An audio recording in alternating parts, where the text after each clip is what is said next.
Na mkondo wa tatu wa mashindano ya kitaifa ya raga ya uchezaji 7 Prinsloo yalianza kwa kishindo mjini Nakuru, huku timu kubwa zikifuzu robo fainali ya taji kuu.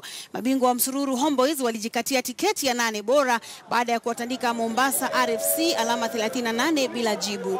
Strathmore waliandikisha ushindi wa alama 22 kwa 7 dhidi ya Mean Machine kabla ya kuwatitiga Mombasa alama 33 kwa 10. KCB na wenyeji Top Fry Nakuru RFC pia walifuzu robo finali.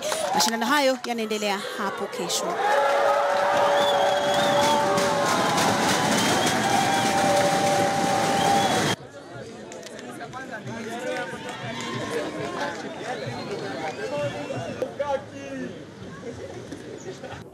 The level of the game this year has really improved.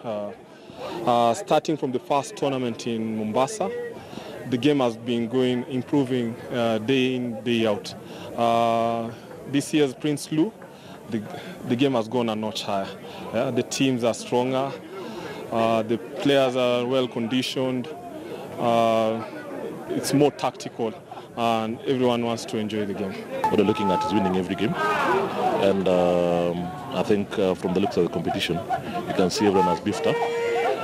It's going to be a bigger and better competition as we go on. All said and done, I think you have to focus on what Nakuru has to be able to become victors at the end of the two-day tournament. I think Prinsloo will be the most competitive tournament moving on.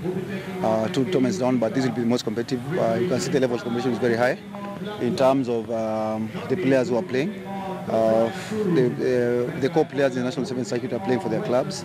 So it's very exciting and very competitive at the same time.